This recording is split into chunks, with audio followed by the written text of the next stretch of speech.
the bulb from the core column.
of peace, in Jesus you told us, "My peace I leave you, my peace I give you." We humbly ask your guidance for the success of this conference. Bless everyone who took part in this activity, from the speakers to the technical crew, as we are doing it this year in a very different way through the internet because of the pandemic. We ask this through our Lord Jesus Christ, your Son, who lives and reigns with you and the Holy Spirit, one God, forever and ever. Amen. Our Lady of Peace, pray for us.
Good morning.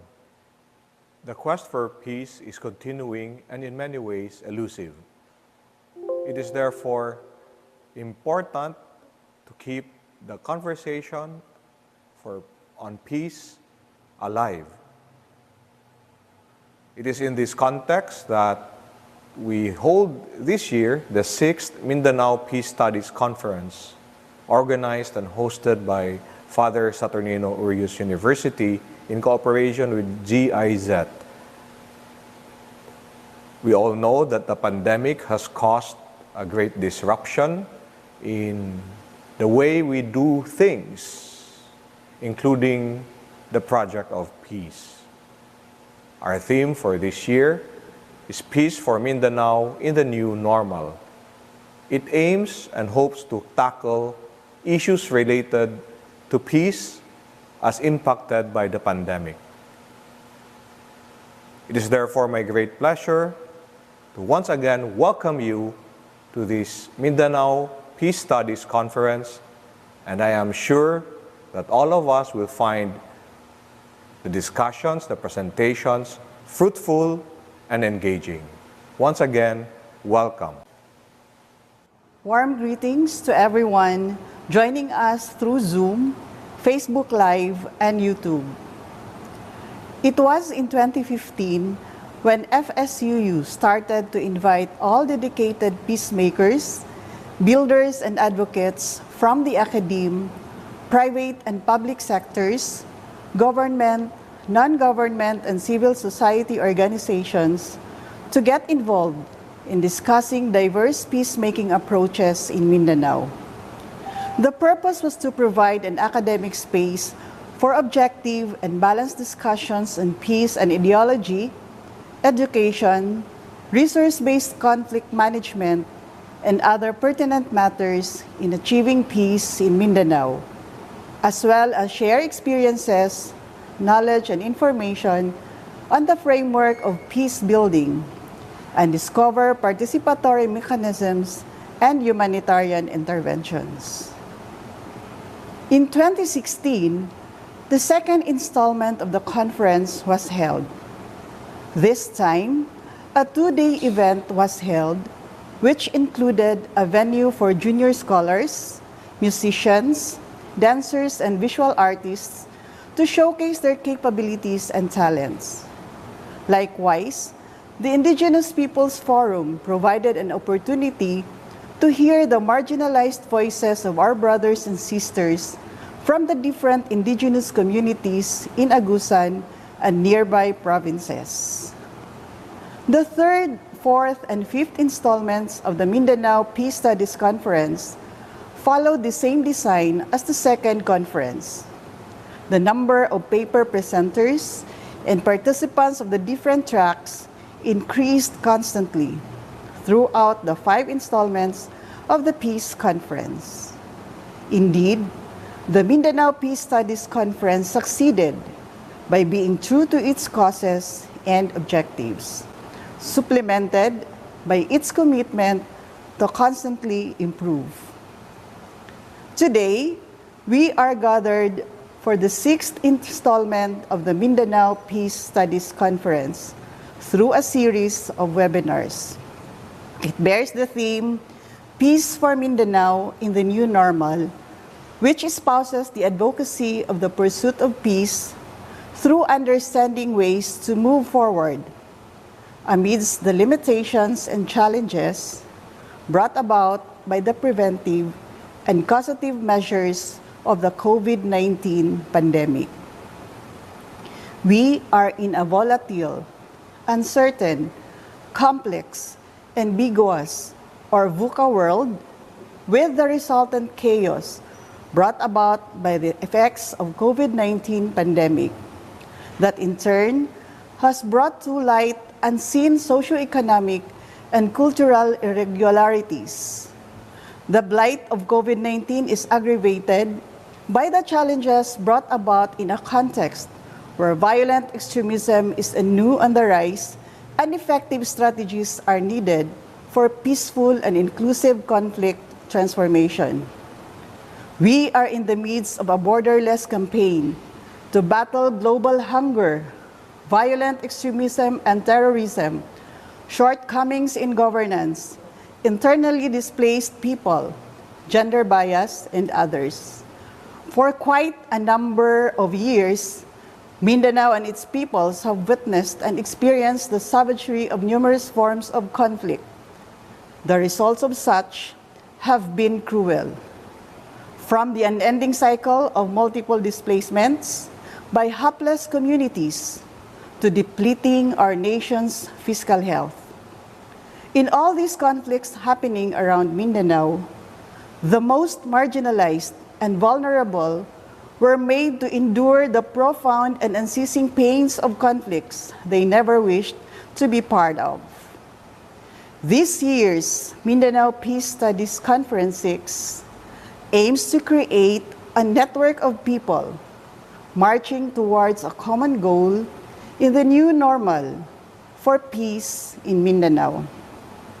Special mention are the younger generations to foster and strengthen Mindanao youth-led and youth-oriented peace building, anchored and supported by multi-stakeholders of the academe, government, and non-government organizations. We hope to elicit contributions on how systems, structures, government, and organizations from all sectors can be rebuilt, upgraded, and enhanced during and in a VUCA world in the anticipation of creating spaces for and sustaining peace. Today and on the next 2 days, we target to identify stories, narratives, practices, and responses where the people and their communities are the reminders of peace and their realities in the new normal with the following subjects. First, in making use of mechanisms for peace building and non-violent conflict transformation to prevent violent extremism, lessons learned, and challenges ahead. Second, on the COVID-19 pandemic, its meaning for peace building in Mindanao, and how it creates new forms of exclusionary dynamics and new lines of conflict, adapting peace-building efforts in order to mitigate the effects of this pandemic and the opportunities that can be maximized for the advancement of peace.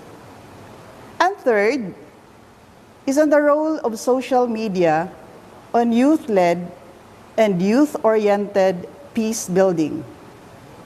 The responsible use of social media is crucial in this regard, as it can both promote hate and division and in fostering positive peace messaging.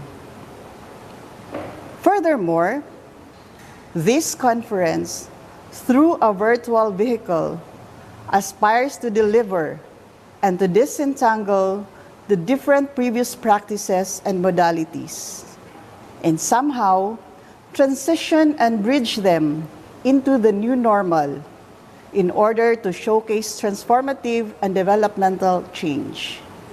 It shall try to introduce a new conceptual reference to understand the interventions and modalities undertaken by international societies to establish, rehabilitate, and welcome peace in the new normal, even in turbulent circumstances.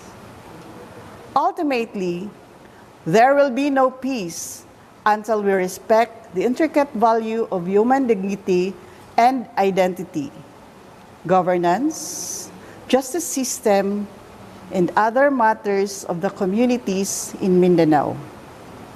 In all of this, it is very clear that peace is a continuing and consistent effort. It is therefore a challenge for each one of us to promote peace in our own small ways, especially in these times of the new normal. Good morning once again, and have wonderful, safe, and peaceful days ahead. Thank you very much.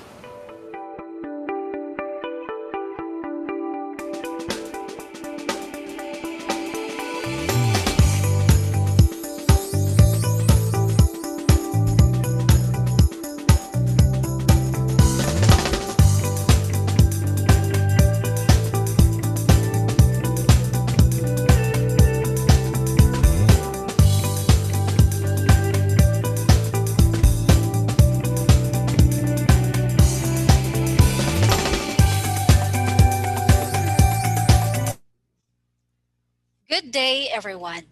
Welcome to the opening program of Mindanao Peace Studies Conference 6, bearing the theme Peace in Mindanao in the New Normal.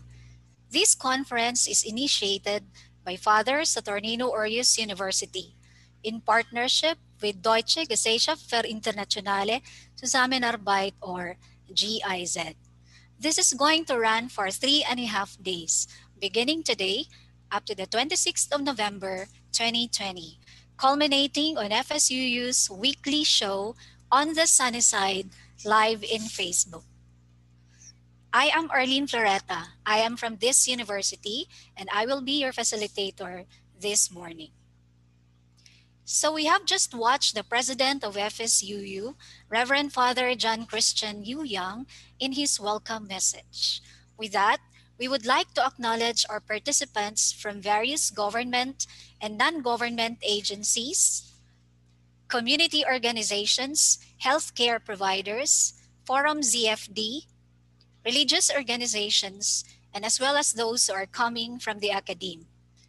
Those coming from state, universities and colleges, private higher education institutions, CEAP schools, and the Department of Education who are joining us in Zoom and live via Facebook and YouTube.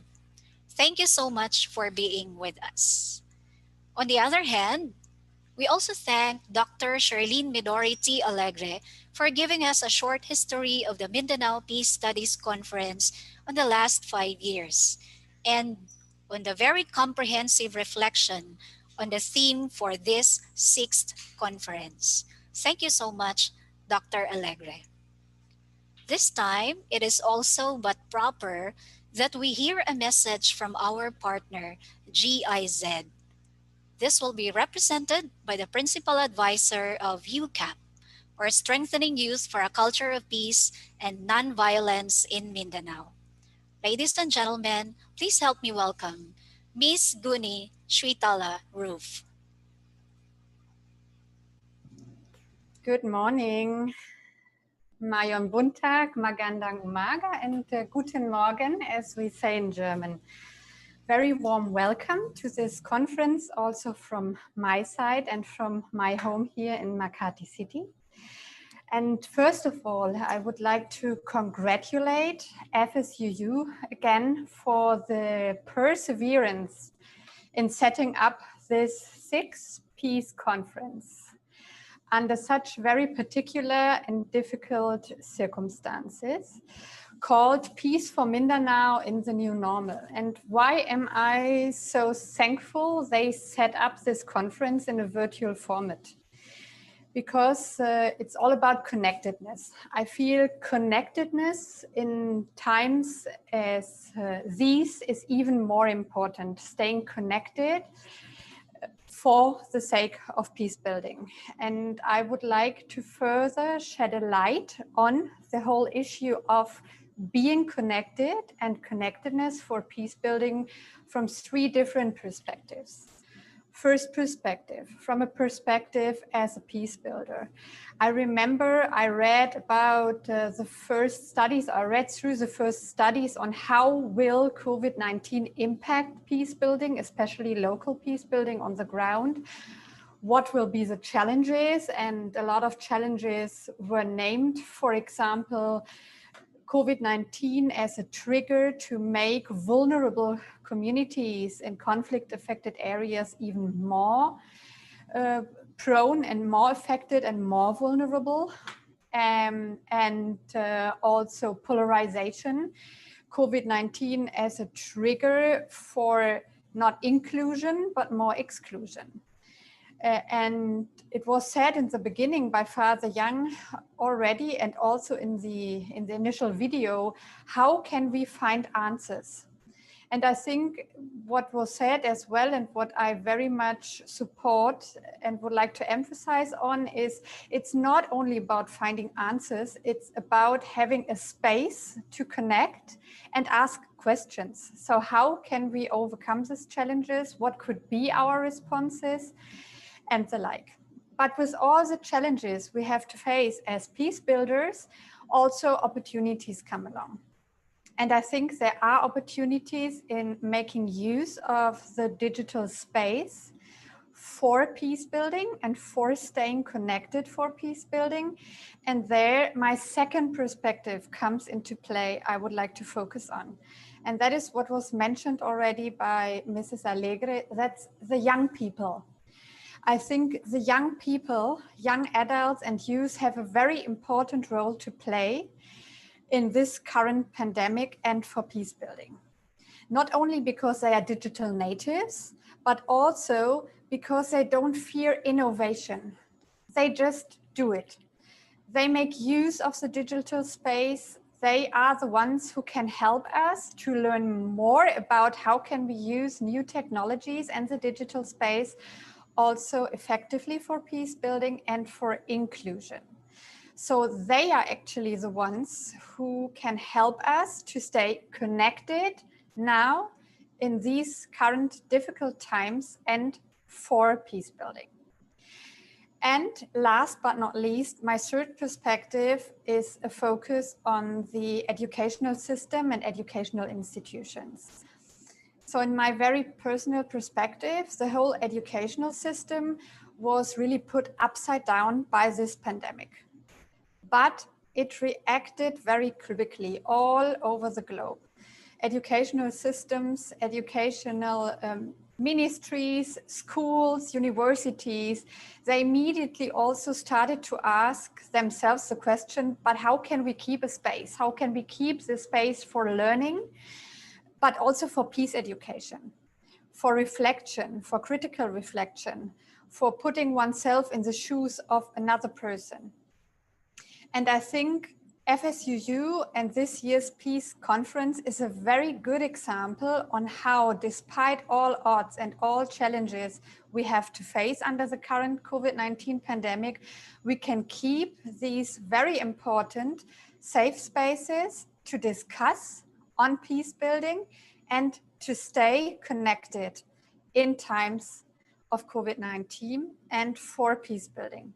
So with that, I'm wishing you all inspiring discussions, reflections, and new and innovative ideas on how we can further foster peace building in times of the COVID-19 pandemic, especially and with a strong focus on Mindanao. Thank you very much. Salamat.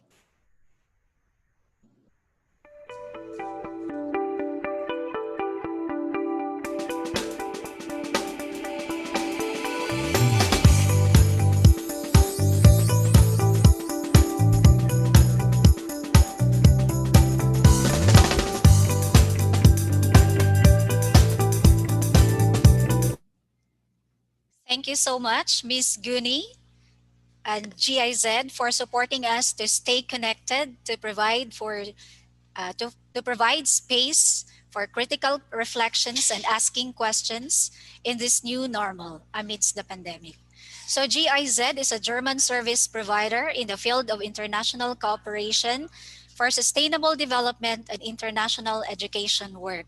In the Philippines, their work concentrates in the areas of peace and security, climate change and biodiversity, and economic and human development. Thus, our partnership with GIZ. Meanwhile, to facilitate a seamless flow in this online conference, may I remind everyone of our session rules. All participants are encouraged to mute their microphones by the start of the session. The organizer also reserves the right for this action. For documentation, all the proceedings of the conference shall be recorded and pictures will be taken during the session. To ensure proper recognition, participants are encouraged to indicate their organization's acronym before their names upon signing in. Thank you so much. At this point, may I turn you over to the session moderator, Ms. Rochelle A. Valencia.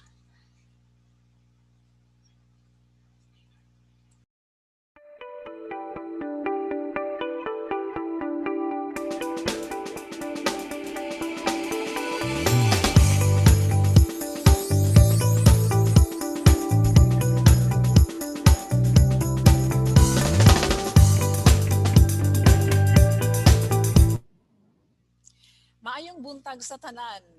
Magandang umaga po sa lahat. Good morning, everyone. I am Rochelle Valencia from Father Saturnino Urius University in Butuan City. I am the moderator for this session. Here are the discussion overview and mechanics. Each speaker is given 20 minutes for his or her presentation. Please observe the allocated time so that the other speakers and the audience, the participants, can ask their questions later during the open forum. When the speaker's time is up, we will immediately proceed to the next presenter. After all the presentations, we will have a short panel of discussion and an open forum. For the open forum, the Zoom participants may write their questions on that chat box. For those who are joining us live on Facebook and YouTube, you can write them down on the comment section, and the Secretariat will forward to us your questions. You can ask one direct question. You can ask one direct, concise question, and if needed, one follow-up question. There will be documenters who will record the proceedings, and that includes the process and the questions that will be raised during this session. Let us now proceed to the introduction of the keynote speaker.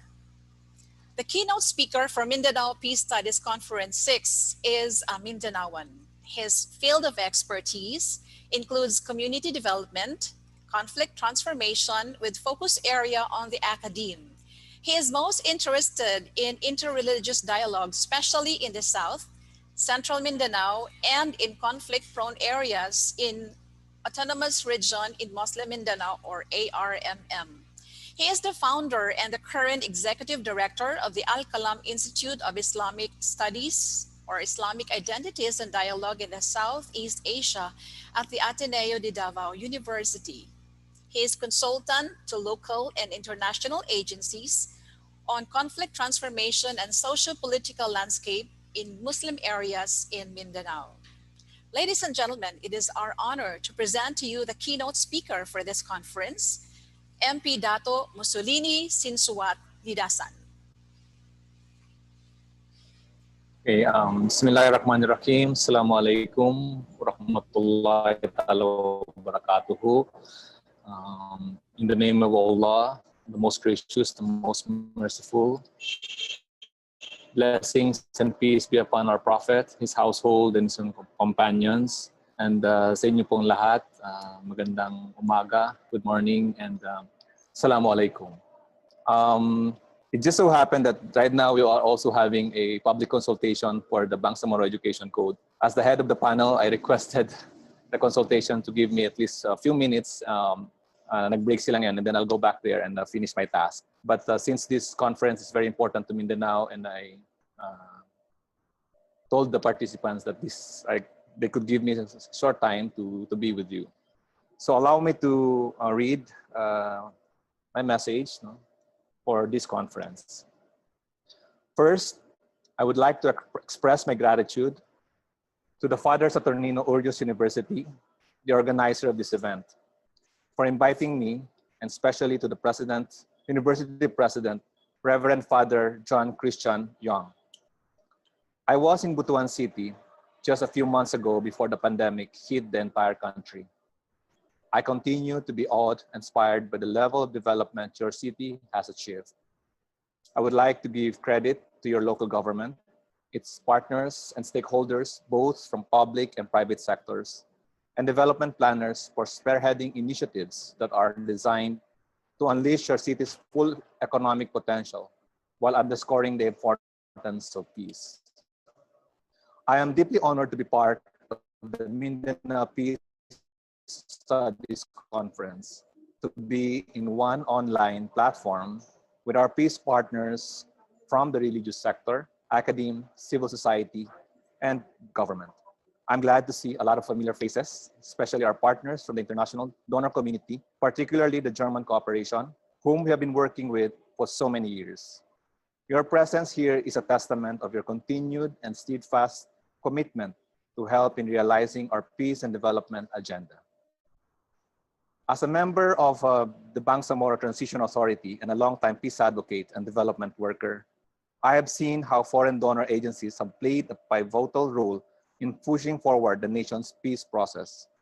I've witnessed how all of you have worked so hard, not only in a fora such as this, but most especially out there in the field, to ensure that your commitments are translated into concrete action. With the establishment of the Bangsamoro interim government, headed by Chief Minister Ahud Balawag Ibrahim Al-Hajj, the region is poised to become a leading tourism, commercial, and investment destination in Mindanao. Indeed, the future looks bright for the Bangsamoro. Despite these positive developments, there are still groups who do not want us to succeed. Sadly, they are the ones who do not hesitate to use armed violence to promote their monstrous intentions. I am referring here to the terrorists and violent extremist groups who were responsible for taking the lives of so many innocent souls in once a peaceful Mindanao. When I received your invitation, I was a little bit sketchy whether to give a lecture on countering violent extremism, particularly in Mindanao, or just connect with you all with common concern, and that is the increasing threats and challenges of peace building in the face of violent extremism. I prefer the latter. Across the globe, radicals are using the mantle of religion to sow fear, anger, and terror among the population. Whether you are in the Middle East, United States, Europe, or Asia, there is a growing sense that you are not safe anymore because you can be abducted, assaulted, or even killed in an instant. What is more worrisome is that governments throughout the world are finding it more difficult by day to respond to this ever-growing menace. My friends, nobody expected the Marawi siege to happen, but it did. And it caught a lot of us by surprise. When the Marawi siege broke out in 2017, the threat of violent extremism reared its ugly head. we realized that we are going up against a different kind of enemy, a hybrid between local terror groups and foreign jihadist type extremists, whose main goal was to sow fear, confusion, animosity, and discord among the people, especially the youth. We must not allow them to succeed. And what have we learned as a people from Marawi experience? On the part of government, it provided us an opportunity for greater introspection. We realized that despite all the security protocols that are already in place, such as an event could in fact happen. But all of us know that government cannot do this alone. Public safety must be everyone's concern. Regardless of our station in life, all of us must take part in protecting our communities from these forces who would like to create havoc. In the context of Marawi, although we are still in the rehabilitation phase, rebuilding the city's infrastructure was the easy part. The more difficult aspect was repairing broken relations among residents who were still reeling from adverse effects of the crisis. Therefore, addressing the plague of violent extremism should be a holistic, integrated, and multi-pronged approach. We must realize that the paradigms that have worked in the past may no longer apply to the current scenario. Here are some proposals which I think would enable us to deal with violence, enhance human security, and strengthen our capacity as peace builders. First, we must continually strengthen our peace tables. For the unfamiliar rather, peace tables are platforms enabled by the government to hold open and productive discussions with various rebel fronts across the country. Through these conversations, we have been able to resolve existing and emerging situations of conflict and reach meaningful agreements with these insurgent groups. At the same time, we have also established peace tables for the youth, women, and other sectors with the goal of obtaining their insights and integrating this into the national government's peace and development agenda. More importantly, we must also engage the bigger table, which is the general public. The support of the Filipino people is very crucial in moving the nation's peace process forward. Last month, the Al-Kalam Institute for Islamic Identities and Dialogue in Southeast Asia of the Ateneo de Davao University launched the Bitsala Online, Bangsamoro in Focus. A Bitsala is a Magindanaon word which means conversation with various stakeholders to discuss relevant societal concerns and to provide a safe space for dialogue and multi-sectoral platform via online platform. We discussed the importance of multi-sectoral engagement in Bangsamoro peace process and how it can pave ways to a more collaborative partnership between the government, non-government organizations, and ultimately our stakeholders from all walks of life. In the Ateneo de Davao University, we have witnessed how social healing sessions that primarily aim to provide victims of conflict and violent extremism the opportunity to express their views and aspirations as well as their fears and frustrations in post-conflict communities in the Bangsamoro region through the dialogue and conversation we call pakikinabi. It is important that we listen to them and find out we can improve the delivery of our services as we actively involve them in the overall rehabilitation strategy. As President Rodrigo Roa Duterte has emphasized, there must be both convergence and inclusivity where no one is left behind and everyone is part of the process. Second, we must support existing peace agreements and make sure they succeed. The Bangsamoro Organic Law is a landmark measure that established the Bangsamoro territory and government to finally address the historical injustices committed against the Bangsamoro people. Third, we must harness the power of the media. As a media practitioner myself, over the years, I recognize the invaluable role the media have played in creating a greater awareness of the various peace initiatives that carried out by the government and helping us promote a culture of peace. And fourth, peace and development should not take place one after the other, but should happen simultaneously. We say this in light of two schools of thought. One, which says that development initiatives should first be put in place before lasting peace can take root, while the other argues that it only be creating a peaceful environment that genuine peace can begin.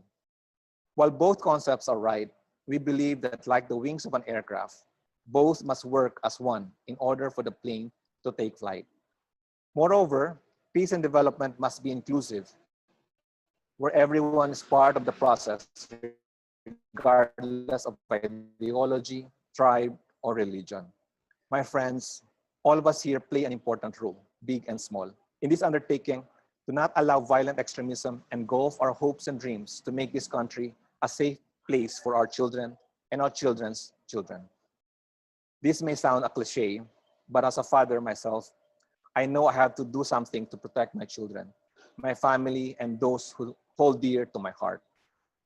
Moreover, the religious sector will play a major role in securing peace in our land. I believe that groups such as the Bishop Ulama Conference, the Mindanao Catholic Leaders for Peace, Grand Muftis in Mindanao, and the Catholic Educational Association of the Philippines should be at the forefront of efforts to promote principles of peace, rehabilitation, and conciliation. Sabi siya. So anong gawin natin? Unstable. Huh?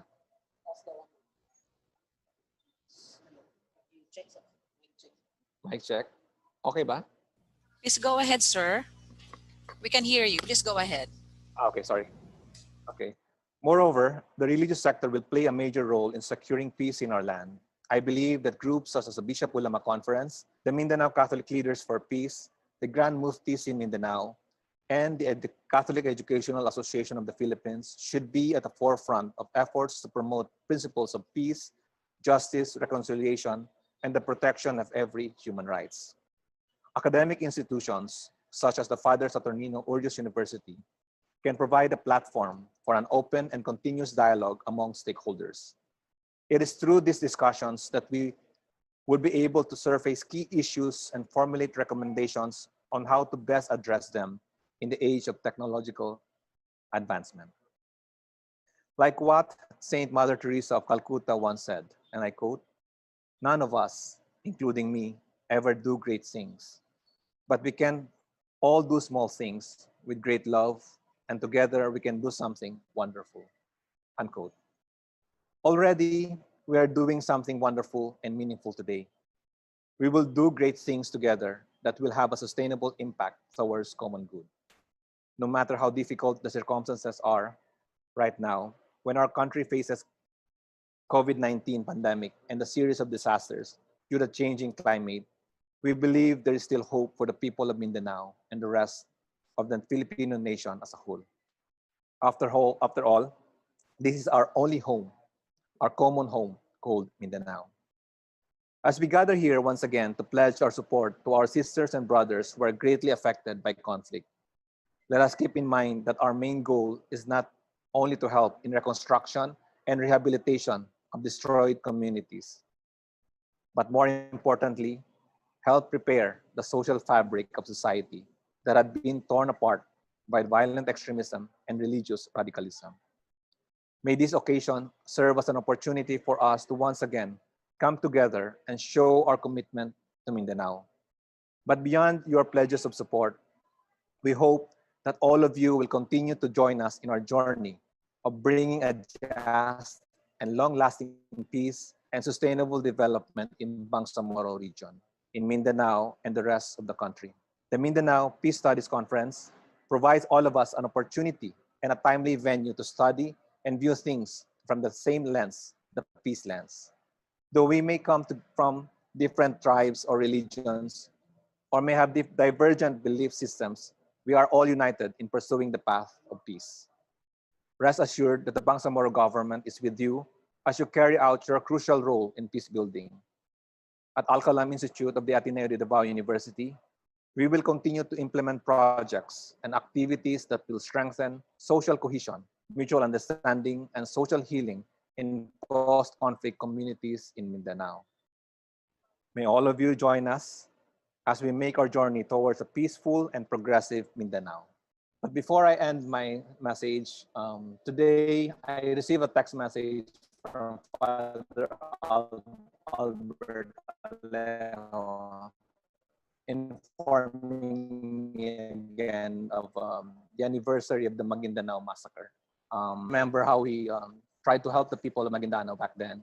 And I'm happy that our efforts remain still and our commitment to give justice to all the victims and their families will soon come to materialize. Maraming salamat po at mabuhay po tayong lahat. Assalamualaikum warahmatullahi ta'ala wabarakatuh.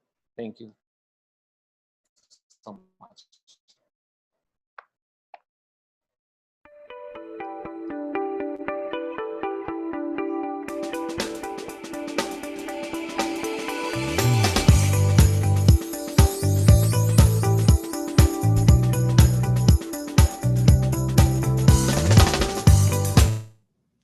Thank you very much, Dato Lidasan, for that very inspiring piece sharing to all of us. And we'll now proceed to the panel of reactors. Our first reactor this morning is an advocate for the people of Marawi, an area in the southern Philippines that has been regularly subjected to conflict and violence. She has had several positions in the government and has used her influence to advocate for the rights of women and members of marginalized groups. She was a member of the expanded Bangsamoro Transition Commission, or BTC, a government committee tasked with drafting the terms of Bangsamoro autonomy following the 2014 peace agreement. For all her involvements and advocacies, our guest reactor was recognized as one of the 500 most influential Muslims by Georgetown University's Center for Muslim-Christian Understanding. Fellow peace seekers, I give you the first reactor for this session, Ms. Samira Gutok Tumawis. Thank you, ma'am. Good morning. Is my audio okay? Yes. Wonderful. So I'm sharing my slides. Is it okay, ma'am? Sure, go ahead, ma'am. Nakikita po, ma'am? Yep. Good morning, everyone. I'm so thankful po sa mga Mindanawans. Kalinaw po, magandang umaga, assalamualaikum, good evening to other parts of the world. I'm here in Iligan City, almost an hour away po from Marawi City. And I'm grateful to Vice President Sir Randy for involving me since months ago that we met on a climate change conference with Father Archbishop Sir Ledesma Antonio po of Cagayan de Oro, a mentor of mine.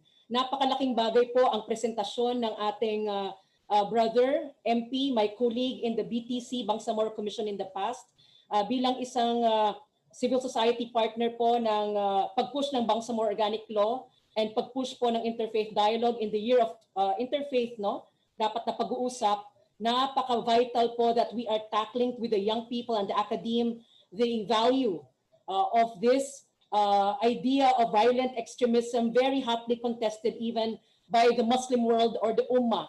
And even within our communities, the Muslim communities in itself, there is no accompanying translation na word on violent extremism kasi yan ang research buzzword of the day, no?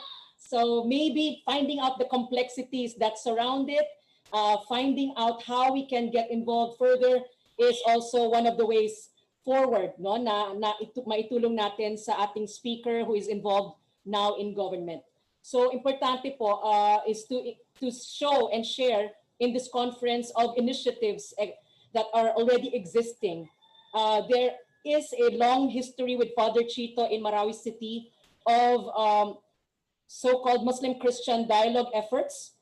It has been since peace agreements were being tackled, 1980s, 90s, Bishop Ulama Conference, Sina Ali Mahid Mutilan, Governor of Lanao Sur, and also our bishops then based in Iligan City. Sila po yung mga leaders po that were pushing for engagement mismo sa peace process at peace tables na sinasabi ni Brother Mussolini. And it's so relevant that we are continuing to assert that, no? Not the marshalling of force, but really the marshalling of collective engagement. There's this mechanism called Bayanihan even that partners with the Philippine Army in that they convene at a formal level at the local government hosted by not just the PPOC level, the Provincial Peace and Order Council, but they actually face each other in a Bayanihan program by the Philippine Army to get the civilian stakeholders in the institutionalized, supposedly institutionalized army civilian engagement mechanism. So for us in this Bangsamoro Muslim society is actually that long held fear of a perception that we cannot face the Philippine security sector up front because they were those who are occupying the lands in the past of the Bangsamoro, and hopefully not now because of the military reservation controversy, that most of the 8,000 hectares in Marawi City, for example, are owned by law, by a Quirino order, President Quirino, to be reserved for military, questioned by a ARMM legislator, Manguda Datu, in a resolution. And what is actually needed is a legislation and oversight to look into lands concerned in Bangsamoro and even in Mindanao, no, with all the many contestable issues on land. And we actually made the decision as the civil society, as young people, to form a movement to face the security sector, no longer fear them as women and civil society, that we have to talk to you, we have to engage you. You might be somebody who has taken lands in the past, hopefully in the past, but we need to talk to you. So this international alert also affirms this idea that we need, for post-conflict responses, a social cohesion project. It has to be not about labeling even, but really about engaging and sitting down and trying to reach even those who are hard line, no? Napaka ano, that we have to also even label others. There is this reality that if one bombing affects Holo, like the church bombing that happened, and then Zamboanga Mosque bombing, akala natin po after martial law tapos na po yung mga incidents, but it actually happened. And one bombing would actually pull out and remove and introduce travel advisories po, so that foreigners cannot even visit Sulu. The embassy officials cannot travel to Marawi because of that advisory na nakakatakot. So actually martial law would, ang impact na isa nun po is it actually discouraged the visitation po sa ating areas, especially sa Bangsamoro. And of course, that we're saying about the young people, our first, one of our speakers also mentioned that the youth is very, very vital, and it's vital that we actually form programs for them, not just because it's by law that the Constitution provides that the state shall inculcate in them patriotism and nationalism, and of course involve them in actual public affairs. But we actually see that it's the young people themselves with frustration. Some young people. Butig area was an example. Even before Marawi siege, there was the Butig siege, that the young people were actually even below age of 15 were involved in this kind of movements. And so one of the actionables really was to reach also the so-called hardline leaders, religious leaders that could be bridging towards them. Because pag sila talaga ang i-deal mo po, meron na pong set-up mindset na po yan. And having studied po Abu Sayyaf, I can just refer you to my study, Abu Sayyaf, meron talaga pong conception sila na there is a mistrust to the unbelieving world. So yung sabing black and white, talagang where if they are the faith-based, there's the non-faith-based world that would tolerate things that they won't believe in, discourse, other ways of living.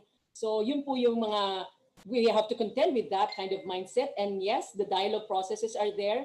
And it's actually one of the major proposals of this international alert that we need to engage those who could be a bridge to them. And it's also a product of a conference actually that we're engaging the religious leaders in the arm then with the armed Governor Mujib Hataman.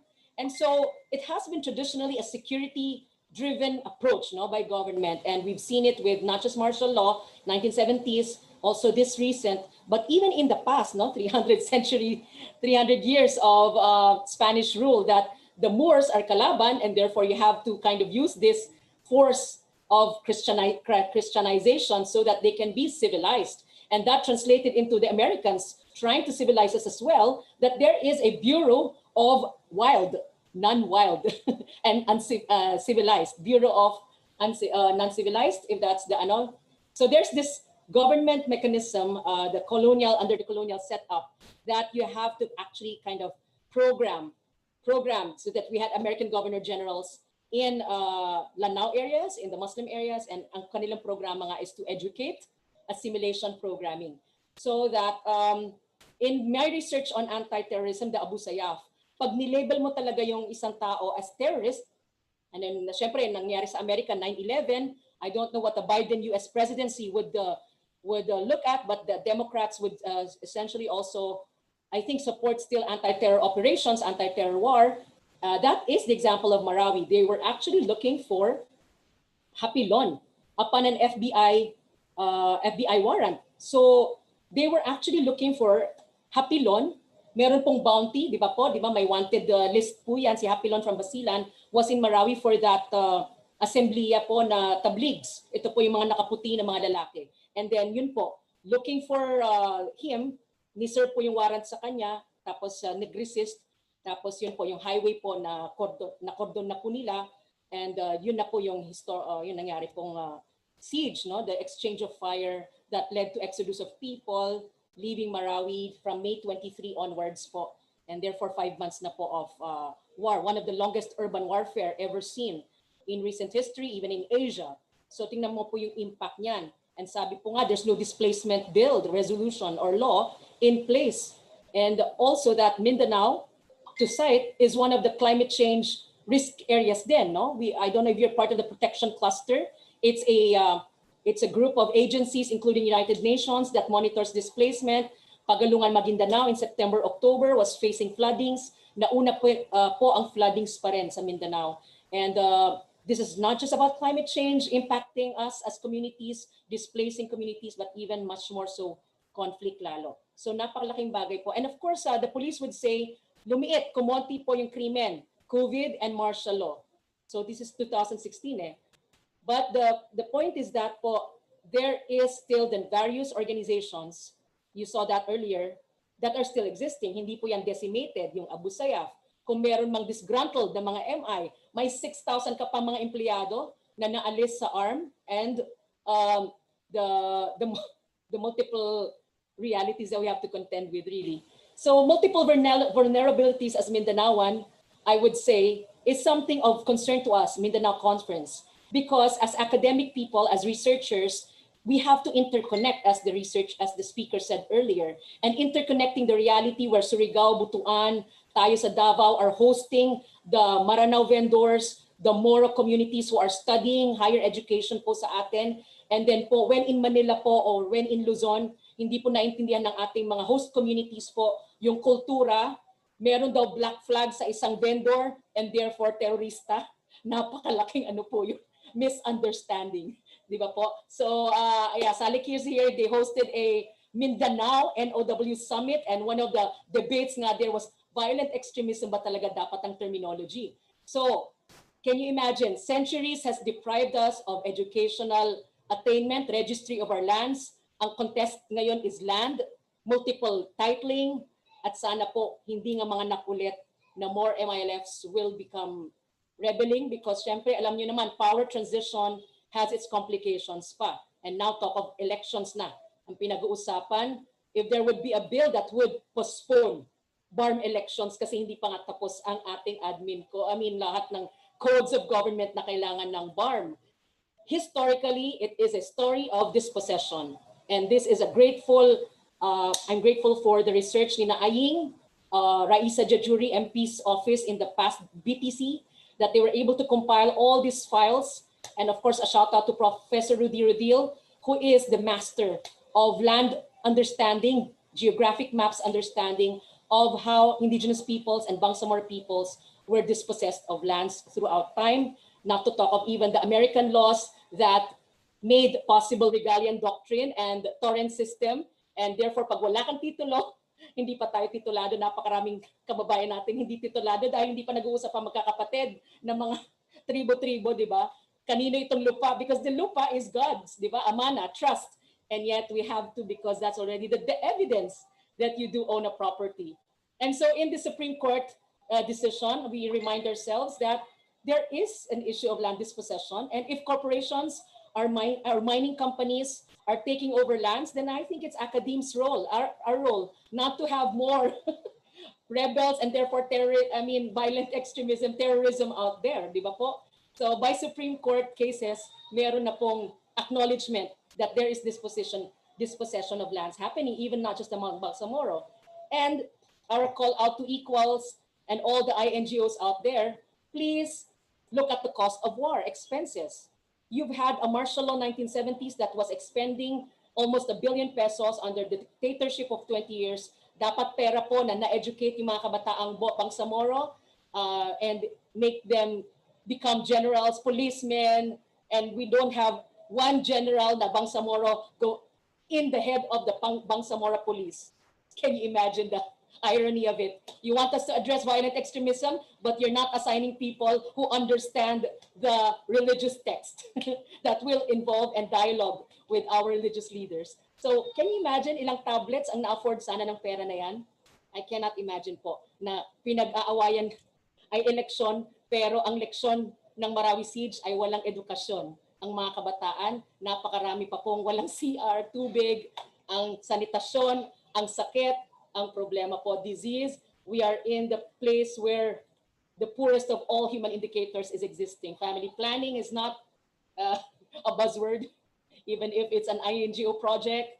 People will value here that more children, despite quality of life problema, the more na magkatao, mga naka, the better. Hinahanap mo isang hapilon and yet na-displace mo buong populasyon. My goodness. So acknowledgement of civil society work. Do I have a warning? How many minutes do I have? Just wanted to say, of course, that we do, and we were part of this anti-terror law Supreme Court petition. I know that some of us are critical to support anti-terror, and of course, I am one with you in anti-terror law, anti-terror actions. Of course, that's my research. That is my commitment as a peace advocate. But we do see that this terror tagging, terror labeling has been of not use since 2005. We want the CHED education sector to actually involve actively the young people in psychosocial counseling, in activities that would be funded by government so that juvenile delinquency is addressed. Also, it is not about detention, but it is also about rehabilitation. So that is some of the quotes that are used from our 70-page petition. If you want a copy of our anti-terror petition with indigenous peoples, I can send you a copy. You cannot replace the court's determination of who is a terrorist. You must have a petition before the court, and that's our question with the anti-terror law. And anti-terror council can identify you, me, Samira, as a terrorist, and without any court hearing or a warrant on my part. So I can have a court, I can have men take me already for 2 weeks, hopefully with an access to a lawyer. Sinasabi ko yung dapat ang lakasan po, legal assistance and legal engagement as well. Okay, last 2 minutes. Education is key. I assert, we just had a conference hosted by the former US ambassador. Religion, resilience, tolerance, these are very important. And please don't forget, dear fellow Mindanaoans, madrasa is not just about alive support, kasi meron pong alive program, ang DepEd arm. There is no support for Islamic teachers outside of BARM. So therefore, depende sa sweldo na ibibigay ng Muntinlupa or wherever he is sa mga teachers na yan. It's private sector, it's government, just on its discretionary. So hindi po institutionalized ang Arabic teaching, which is our gate pass to understanding peace in the Holy Quran. So our Bible, our Quran must be also even taught to both sectors, di ba? How wonderful if pwede nang pong Bible is also taught to our Muslim communities as well as the Christians are also learning from our Muslim. There will a time come. And young people, this is my closing, that yes, we are 1.6 billion around the world displaced by this COVID. Napakahirap po. Some are depressed. Module, hindi lang kaya sa module na without accompaniment by a real teacher. Kasi po, syempre, ang isang bakwit o kaya isang indigenous o kaya isang taga-probinsya na ang problema niya po is income raising, maghanap ng pera. Hindi naman po, sabi nga nila, I hate to use the word edukado. But to accompany a child to teaching her about the module is an added stress to a parent. I understand that po. So we still need to really look at the concerns of our young people, our children. We had a positive effort, pro-engaging effort of involving Manila young people and making them concerned about Mindanao evacuee children that are in Manila. So we have uh, mobilized partners from Globe, etc., sponsors to sponsor about 20 tablets that were distributed to evacuee children. So this, again, thankful to the Mindanao Press Conference, Mindanao Peace Conference. It's also key that media must be supported. Sana po wag natin masamain na masabi ko that ABS was during the time of disasters always present. In the time of Mauti Group growing in Marawi, they were one key media, the only actually media even that was present in covering the Butig siege and the Marawi story. And if denying the franchise is the concern, is the action, sana po i-corrective na lang po yung prangkisa because they have the facilities to cover po many of the stories in the mountains where the violent extremism is so-called existing, walang TV, wala pong access sa mga Western education, nasa bundok po, pinapanganak minsan, ang so-called violent extremism. Wassalamualaikum, thank you very much.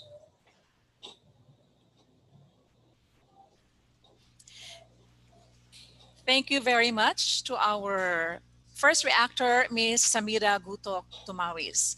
The second reactor is the country director of Equal Access International Philippines, a nonprofit organization that works and engages with members of the society, especially the youth, on empowerment and peace-building efforts in Mindanao.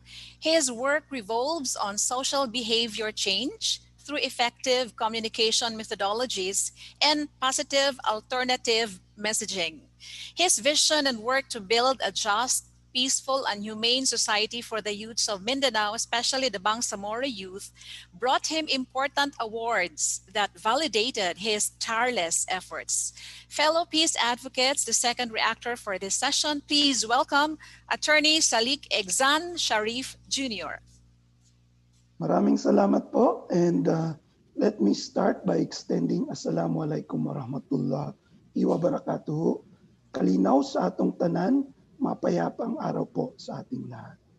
At the outset, allow me to extend my humble courtesy and express my gratitude to the Father Saturnino Urios University, particularly to University President Reverend Father John Christian Yu Yang, for the invitation to share my insights on this remarkable event. When I was informed by Ma'am Jancy and started the coordination with Ma'am Arlene, I realized how huge this event is, bringing together superb speakers to share perspectives on moving forward peace amidst various limitations, including this pandemic. And in the same fashion, my courtesies to our colleagues from the German cooperation, especially to Guni, to Walter, I hope he is here with us, and Albert, who is actually a member of our Caraga Messaging Hub regional node. Of course, to my fraternity brother, MP Mus Lidasan and Ati Samira, my fellow peace practitioners and advocates of Mindanao Solidarity, and to all of us joining this noteworthy event, maayong buntag. So I'd like to invite you to my next slide. Please proceed to my next slide. A while ago, Brother Mus has indeed emphasized on the opportunity for greater introspection as we traverse the challenges on peace building brought by the threats of violent extremism.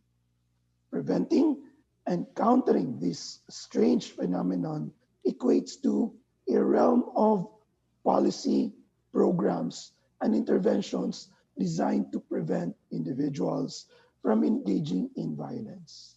However, we need to understand that violent extremism can mean different things in different contexts. I hope you can see my screen. My next slide. Please proceed. All right, thank you.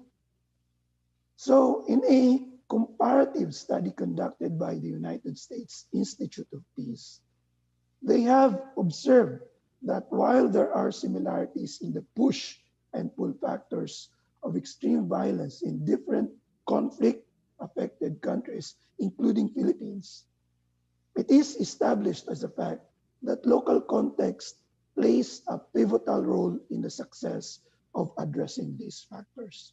This was emphasized not just by Brad Moss, but also by Ate Samira. In 2018, Equal Access International conducted a formative research that extended to a stakeholders consultation. And interestingly, the respondent participants from various regions of Mindanao collectively agreed to a common understanding that violent extremism, again, is a strange phenomenon that is foreign to them, in fact, to us all, and that they suspect that the term is coined by the national and international government entities without necessarily reflecting the community perspective. However, in search for a common ground, they agreed to recognize that it is a process of initially poisoning the mind and then entrancing the emotions to resort to hellacious actions.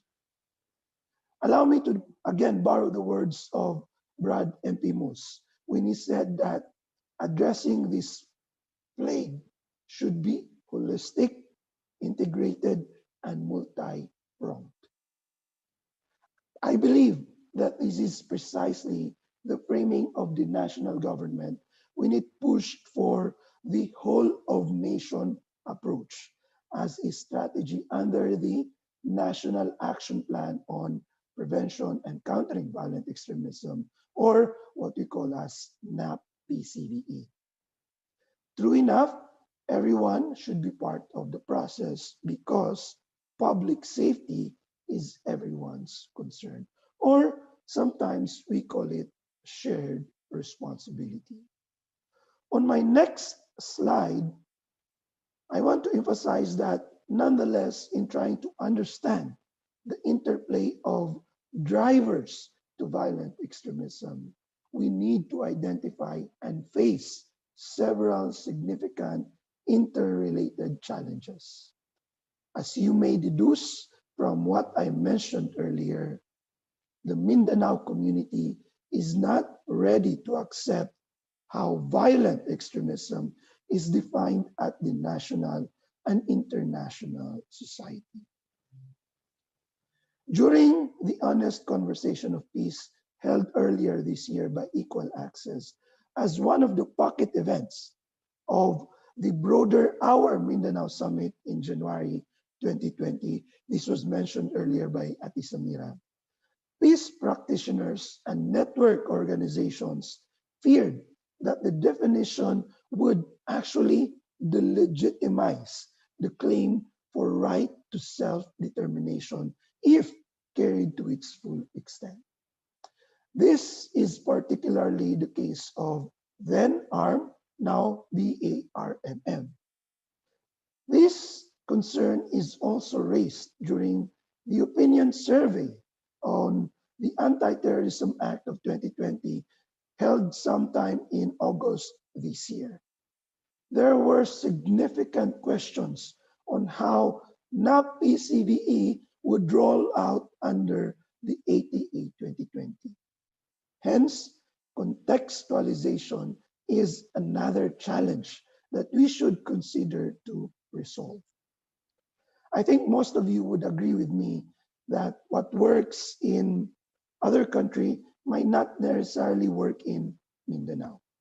More so, we need to validate or evaluate if what works in Basilan, in the case of the Abu Sayyaf group, under the PAVE program of Hataman, will work in the case of Marawi. Let me take this a little further now. You probably heard of the proposal to use the ubiquitous community policing approach. Yes, this is promotion of cooperative and trust-based relationship between the civil society and the local police. Although this approach may yield results, there are risks with unreformed security services because there remains fear on abuse of authority and violation of human rights. On another perspective, there were reports that civil society actors are at risk of being instrumentalized by the security sector in the effort to prevent extreme violence. This reality admits that others feel being used to collect intelligence reports instead of empowering the affected communities. And because of this, they now start to doubt their relevance of their work in the broader spectrum of peace building.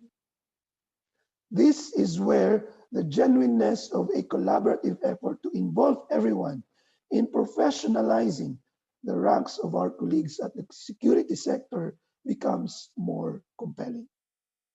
Related to this, likewise, local CSOs surfaced their fear of being retaliated by these armed groups if they do confrontational interventions, such as the use of direct countering approach to violent extremism.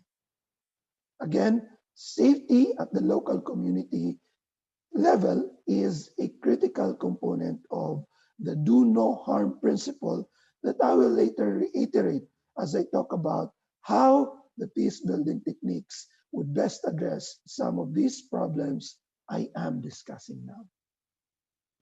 Let me hammer this nail though.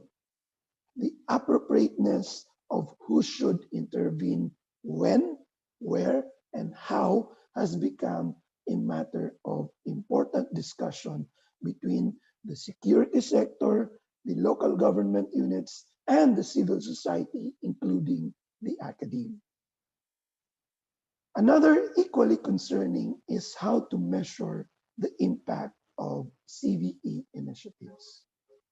It is a worldwide fact that the security community is struggling with the conundrum of how to measure a negative or decrease in numbers of potential new recruits to violent extremism.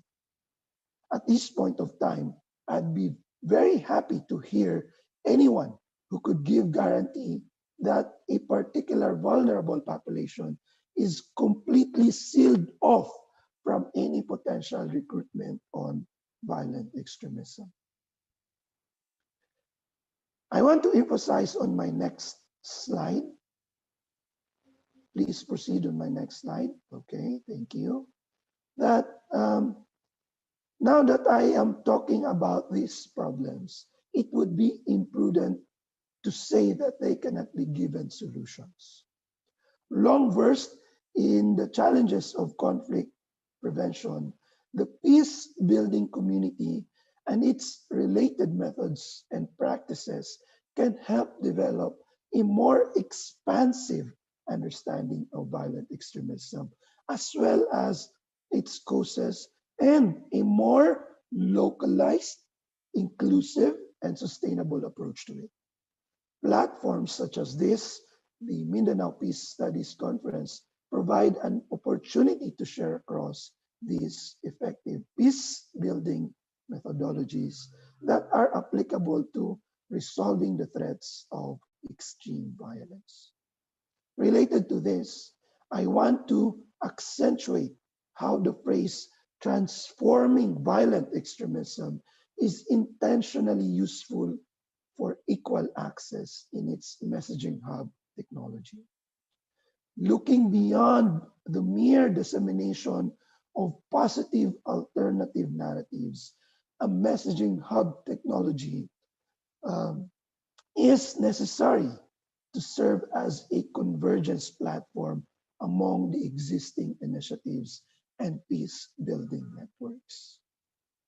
Through the Our Mindanao Messaging Hub, 7 regional nodes and 2 sub-regional nodes across Mindanao were primarily set up to provide an alternative opportunity for channeling the energies, aspirations, sentiments of the vulnerable population, starting from the youth and extending to the adult groups. In each of these notes, locally resonant media content and locally translated activities are discussed to complement the national policy, or what we call as the whole of nation approach. On my next slide, I want to give a quick look back. Please proceed on my next slide. Okay. I want to give a quick look back when I served the ARMM as the director of the Office of the Bangsamoro Youth Affairs, now the Bangsamoro Youth Commission, Bangsamoro Youth Commission or BYC. There were attempts to work on a research among the adolescent groups involved in armed conflicts, particularly in understanding their recruitment patterns and reintegration mechanisms available. Unfortunately, it was put on hold and was not given priority at that time. I continue to look back on how that could have somehow potentially prevent the massive participation of the young recruits during the Marawi siege. Since Mindanao has very little research on a holistic exploration of the influence of contextual, content, emotional, and even hormonal factors on potential recruits of violent extremism in taking the risk to join, I personally find it interesting how Equal Access approached this with the social and behavior change methodology. It is very critical to understand these human patterns juxtaposed with the conflict dynamics. What you see now on your screen is an attempt to explain the conflict dynamics in Syria. This is something that's also being put together at each of the Messaging Hub regional node through what we call as the information environment map. You will see here that this issue on violent extremism is quite complex. And again, Brad Impimos is correct in saying that every sector must be involved. Surely the academe can fill some of these gaps to surface key issues and provide recommendations.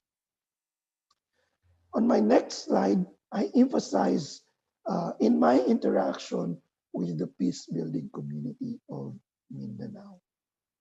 Okay, please go back to that next slide. Please go back. Okay, previous slide. All right. I realized that these emerging problems brought by this strange phenomenon are actually familiar issues to most of us. To be more candid about it, the peace building community is accustomed to working in fragile gray environments.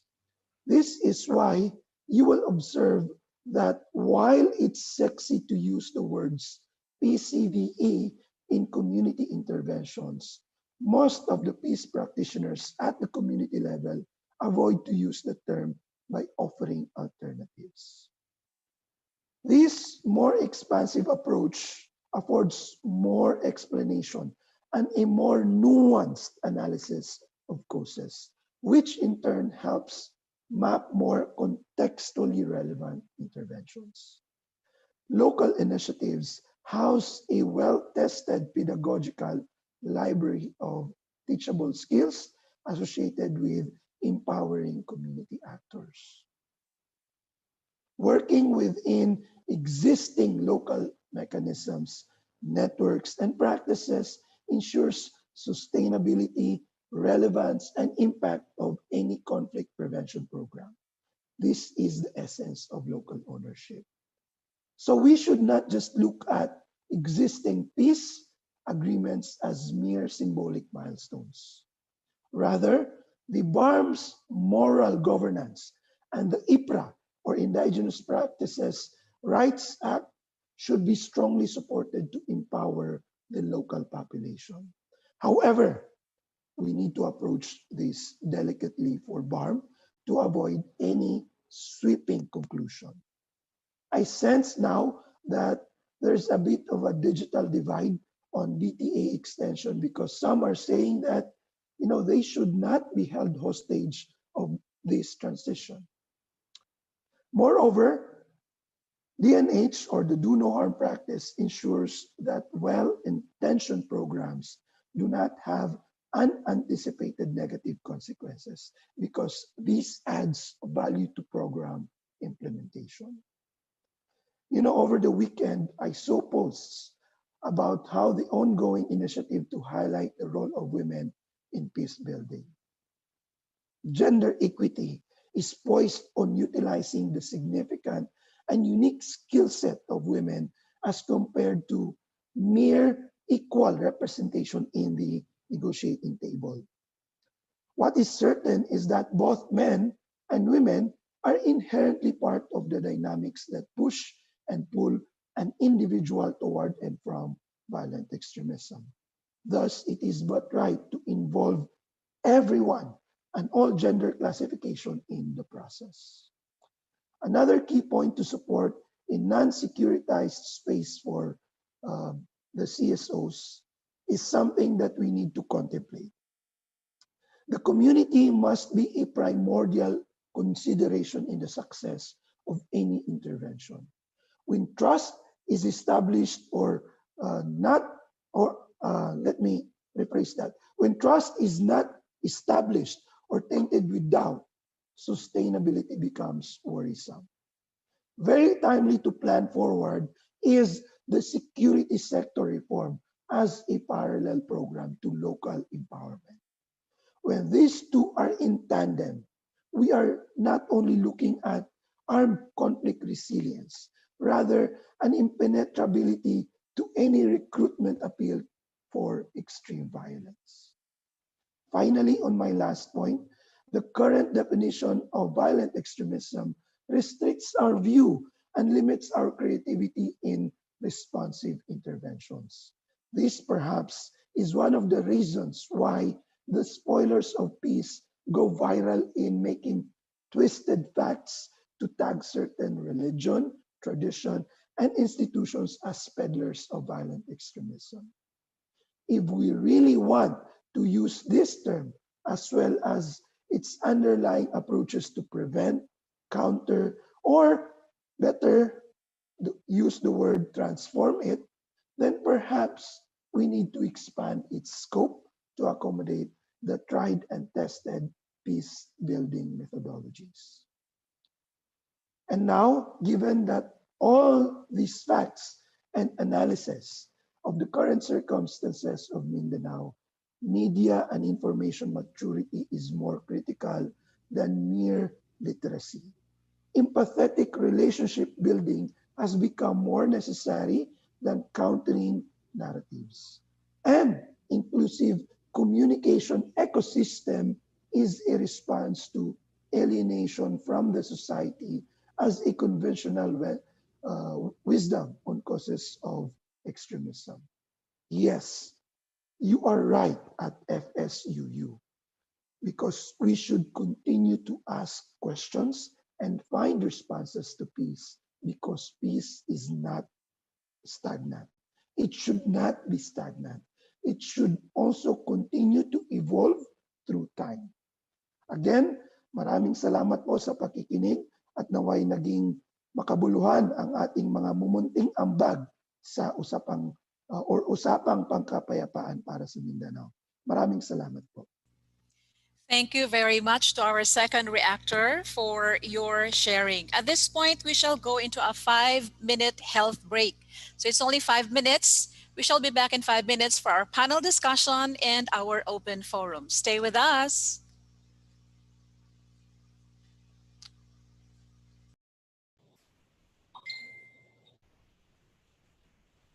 Hi ma'am, how do I check yung sa question daw?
picture nga ra ka na, di ako dito.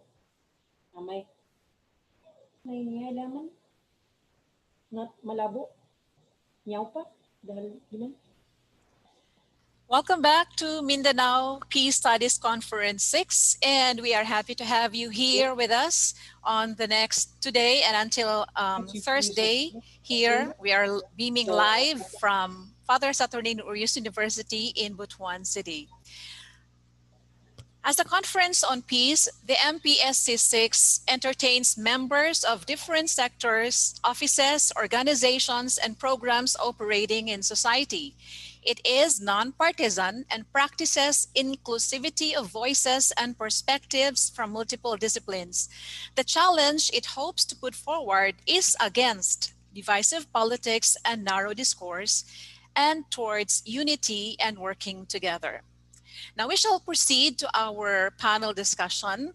We shall give our speakers a chance to ask questions to each other or give additional input to the talk that was just presented. We have 30 minutes for this panel discussion. Datu Mussolini Lidasan, Ms. Samira Gutok Tumawis, and Attorney Salik Sharif Jr., who would like to start first. Sige, I'll Yes. start first. Thank you so much. Yes, Datu. Datu Lidasan. Okay. Thank you. Well, first, thank you sa reaction ng panel of reactors natin, especially kay Sam. Sam and I have been in this work since YMP and Bayang More Professionals together in the various political and social movements and in government posts in Alamana and also in the BTC. And I'm happy to see her also here with us. She continues to inspire our women, especially our young Bangsamoro women, to pursue their ideals and their convictions in the peace process. Brad Exxon here, siguro siya yung lagi kong kasama in the past few months online. Na we works in so many various capacities. No? Well, their reactions are all valid. No, I seem to see their point. No? Especially on the Sam's view on her experiences. But we have to understand that the government is huge. No, it's a huge institution. It's not one particular group. No? Although it may represent the president, but all of us in our various ways work on our own capacities, on our own mandate. No? As much as I really want to help her in her own advocacies, but right now our work in the BARM is too huge. No? They're texting me, they're calling me to go back in the consultation, but hopefully we can finish this within 30 minutes or so. Brad Exxon's call for the definition of violent extremism, well, that's always been the problem. It's always been a challenge to define things, how we can put inside the box, something that is constantly moving. Violent extremism from its history and narrative continues to evolve. You cannot parang put them into one picture because at any instant mag-change na siya. No? As long as there is injustice, as long as there are oppression, I don't think the issue of violent extremism will end. No? Because the narrative that these people are using may be valid. No? But unfortunately, their ways of addressing it is through violence. And that's where our work continues. No? Now, we recognize that it's okay, somehow it's okay to be radical. It's okay to question the status quo, to question corruption and the things that our government may somehow misplace, while unable to address. But we must also to continue to tell our youth that violence is not the solution. Violence is not propagated in Islam or in any other religions. And so our work with the youth has to be translated into their own language. No? I hope that this conference will not end coming up with so many transcripts, videos, but may this conference continue to inspire our youth. No? And we work with their language. No? Equal Access also in partnership with us and in partnership with other groups, GIZ, the UCAP, nag-evolve. No? We try to really hit the target, hit the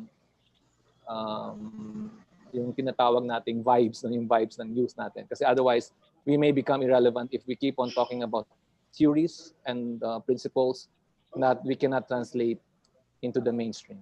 Yun lang po. Thank you.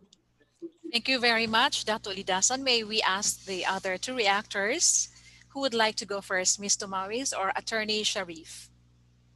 Ate Sam, would you like to go first? Yes, ma'am. I think I had a question. I didn't get to see that Q&A though. And, We will have our open forum in a while. okay, so we are actually just giving notations, ma'am. Yes, ma'am. This is for the speaker and the reactors. Oh, okay, of course. It's wonderful that the multi-stakeholder collaboration is facilitated in this forum po, ma'am. I'm very humbled by this effort of bringing together government and non-government, academe, and young people, and even the international NGOs funding. Well, the fear ko lang is the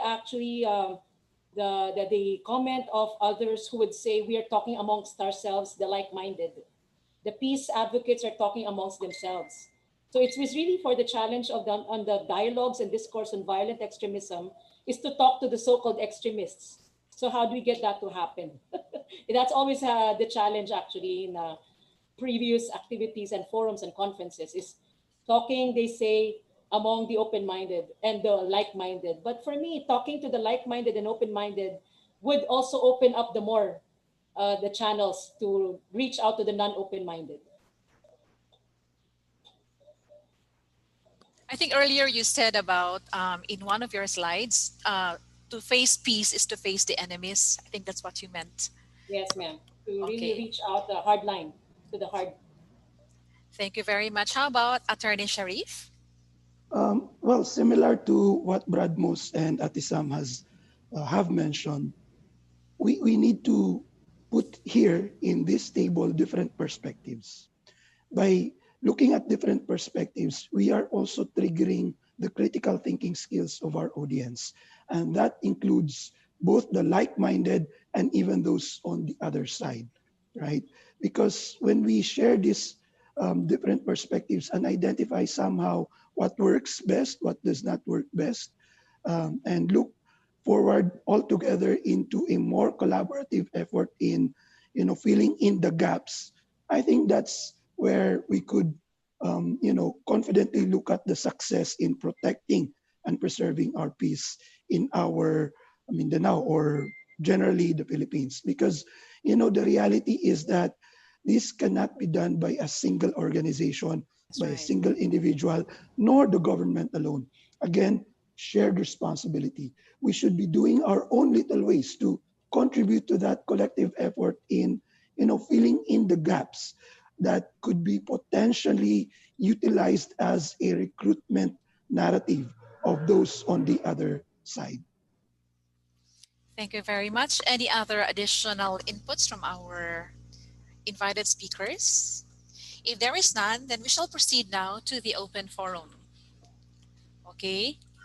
So we have questions now for the open forum, again, we would like to encourage our Zoom participants to write your questions in the chat box. For our participants through FB Live and YouTube channel of FSUU, write it in the comment section and our secretariat will bring us forward your questions.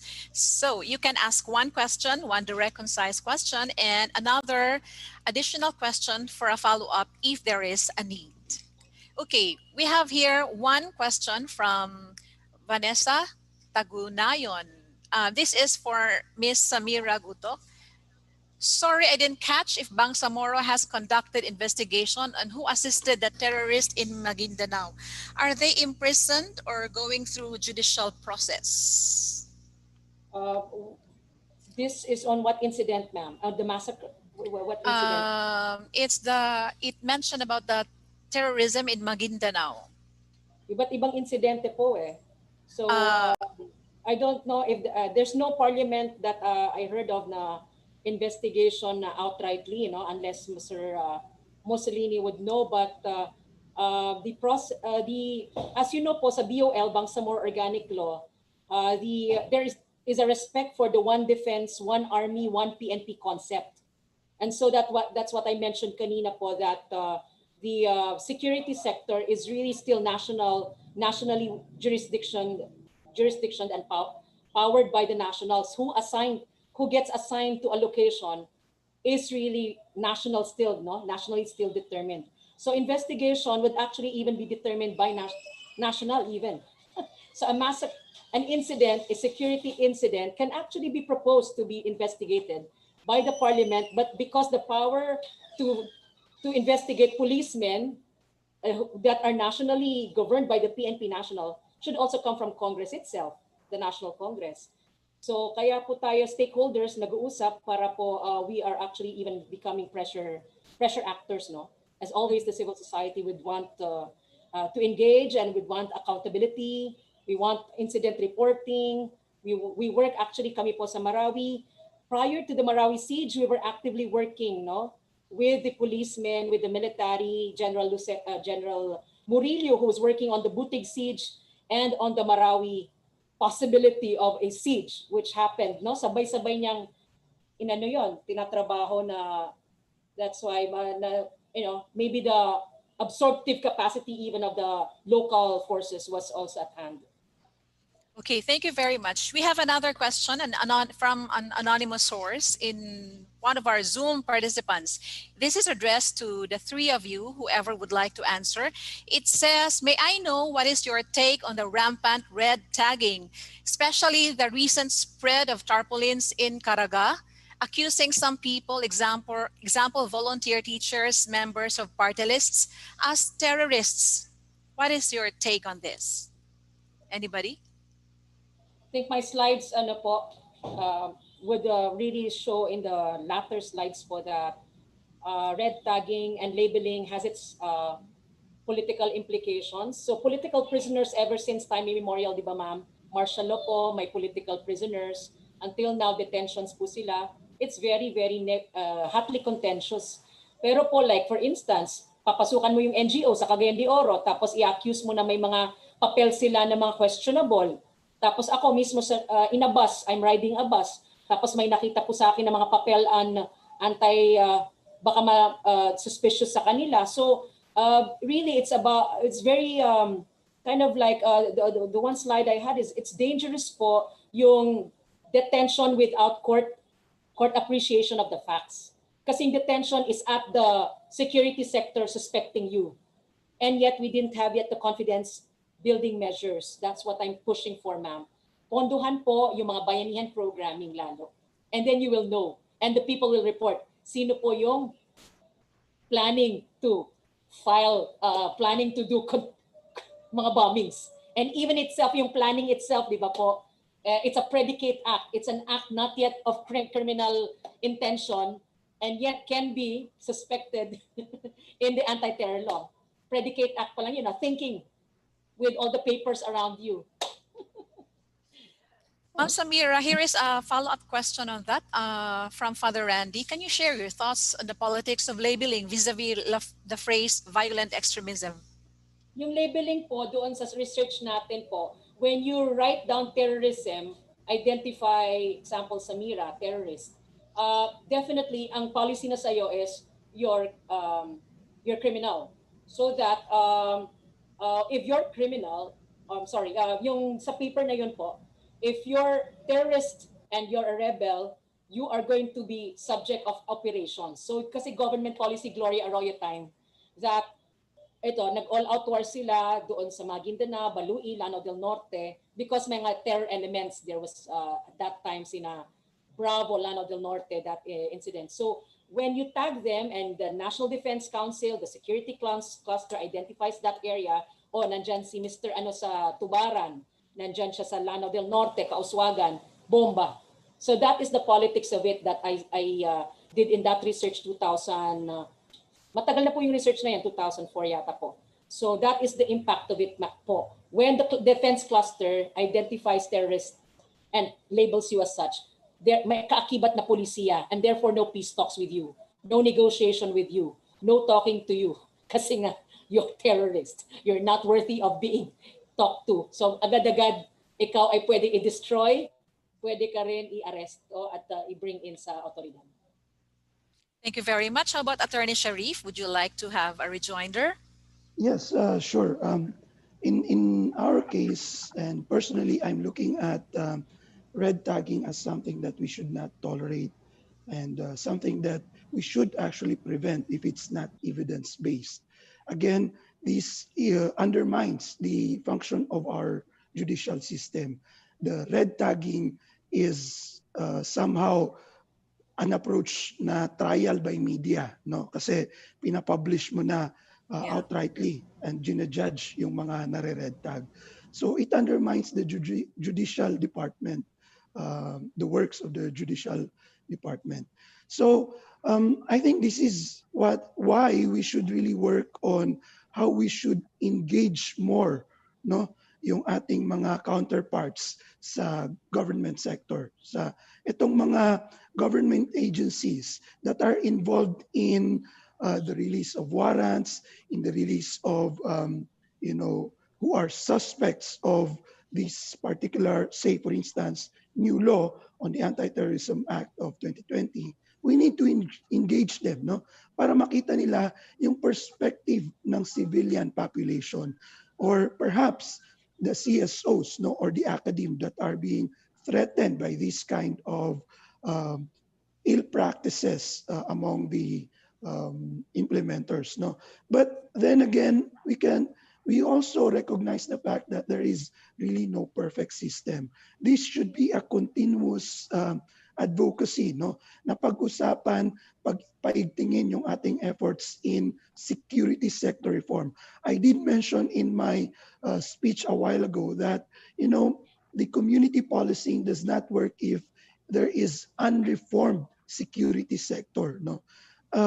In the present case of the Philippine government, no, or I would say current administration also, there is that attempt to professionalize the ranks, although not in its 100% efficient stage. Okay, that is something that we could work on together.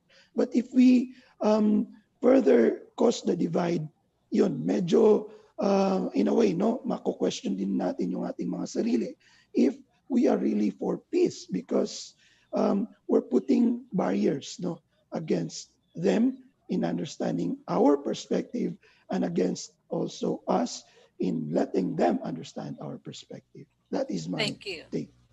Thank you very much. We have a question for Dato Lidasan. It says, it's from Ved Scully, from our Zoom participant. What is your ideal collaboration and synergy platform in order for the stakeholders to effectively engage between government and the CSO NGOs?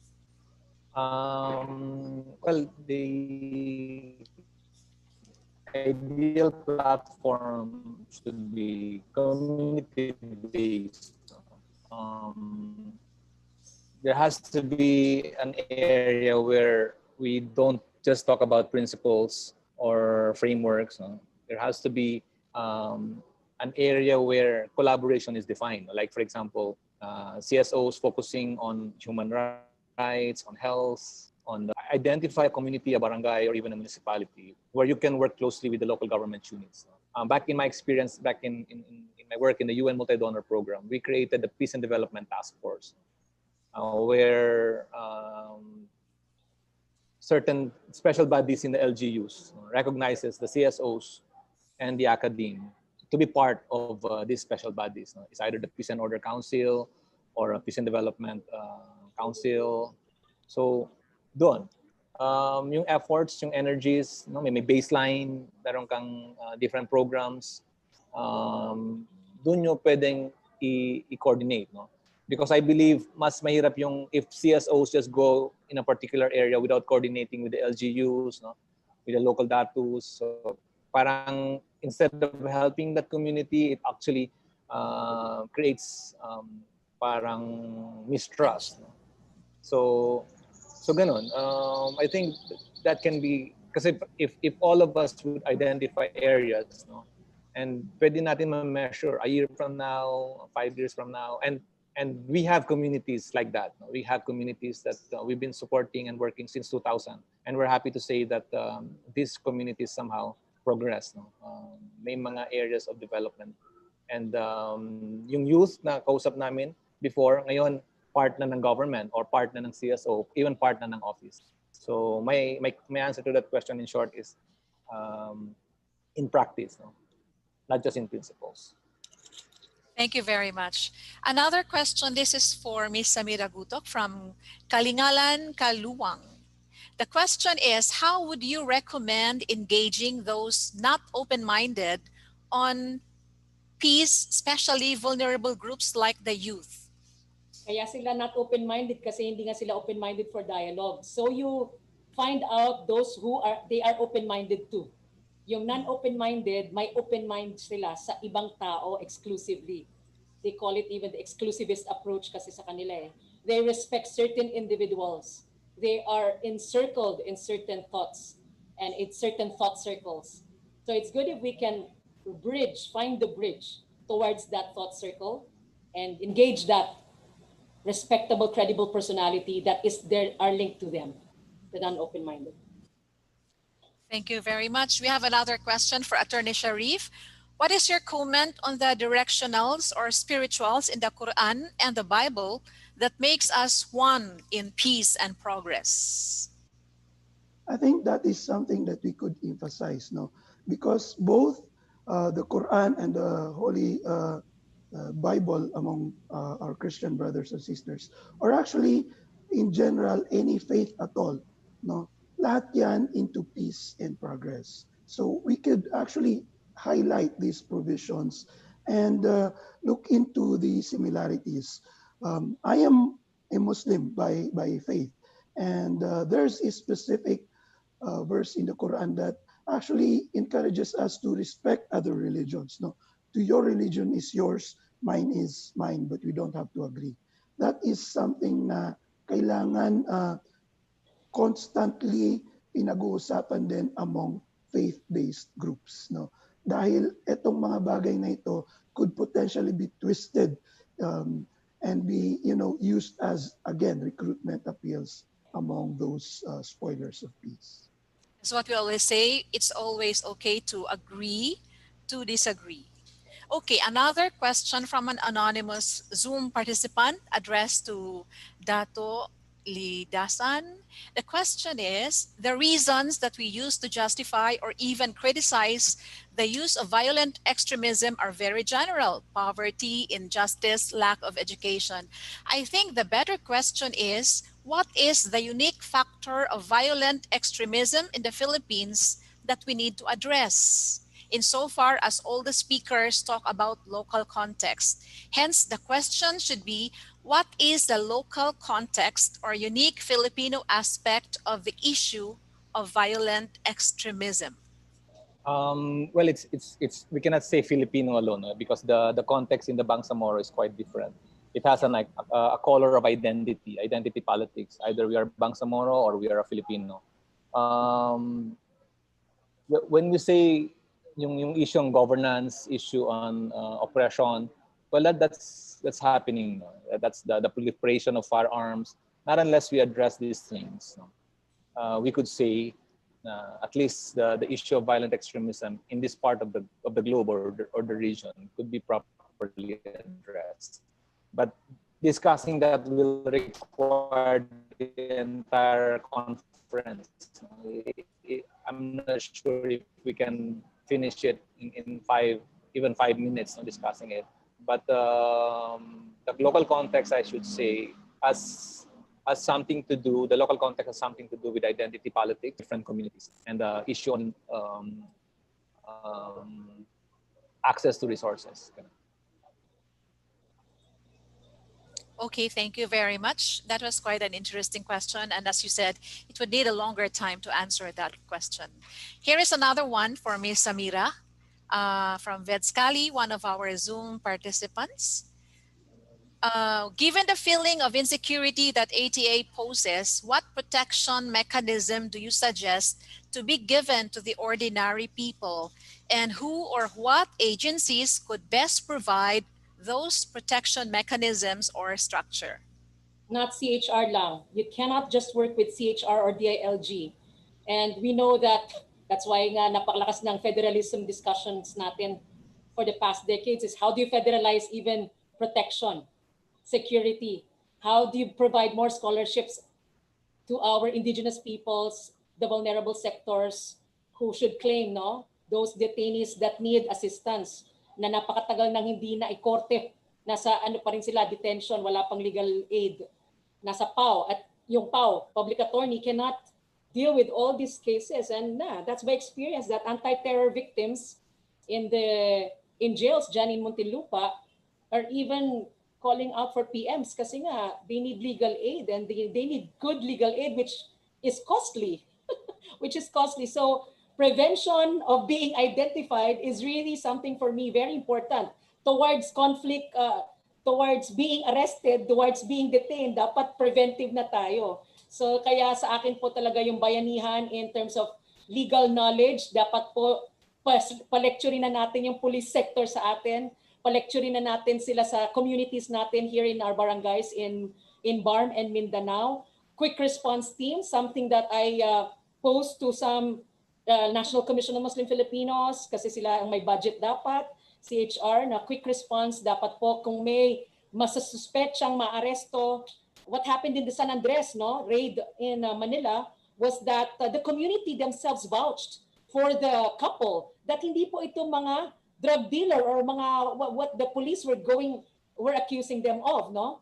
So they were actually guarding the police from every pintuan kasi baka may I mean, or shout out to all the policemen, respectable policemen. You are our partners ever since. Pero ito po specifically the people in the Maranao peoples in that village, San Andres, binantayan po nila yung paggalaw ng police para po daw walang anong tawag doon, hulidap, yung parang may iniiwan daw. Yeah. So May pinaplanta. Yes, planta, and they want to even monitor that they're really policemen, as they say. So kailangan po talaga ng community support system as we always would suggest. Community support system, legal aid, legal knowledge. Alam natin na you cannot just come into our house without warrant and let us call a lawyer. We have to have our legal presence of our person who knows how to even language it out with the security sector. Yun po yung gusto kong insertion actually sa anti-terror bill. The legal aid must be present at the time in the doorstep when pinuntahan ka na or where you are, kung sa bus ka kukunin or where. Dapat po may taong makikipag-engage sa security sector because hindi natin alam, di ba po, yung Bill of Rights natin and the legal language that we need to offer. It's really important to have the vigilance and the knowledge to empower the people, even the common citizen, regarding these issues. Okay, this is not actually a question, but it is more of an opinion, and you may react on this. The distinction of Filipino and Bangsamoro as a context to define and understand violent extremism is another form of labeling that leads to more complicated relationship and misunderstanding. What do you think? For me, I disagree with that concept. Not unless if that person doesn't understand the Bangsamoro's history. Because the process of Filipinization of our country marginalized the IPs, and our government, our security sector do not understand that historical narrative. Then the process of peace building will always be parang lusaw siya, no? Hindi siya complete. Recognizing different identities tells us that we have a very rich history, but trying to homogenize us as one Filipino will only create more violent extremists, in a sense that there are people, especially the IPs, who feel that the right to self-determination has to prevail, has to be protected. That's just a quick answer. Attorney Sharif, would you like to add some more? Yeah, I share the same opinion with Brad Moss, no, because the process of social healing also involves recognition of the past, no, And again, Brad Moss has emphasized na merong particular peculiarity historically, no, yung mga Bangsamoro compared to the general Filipino population. In fact, again, not just on yung general Filipino population, but even IPs, no, we need to respect that. That's why I think Mindanao has been successful in approaching with the use of tri-people, no, coexistence, dahil that actually fosters respect on identity, and that is something that, you know, in the broader spectrum of peace building advocacy, we also need to put, no, in its proper context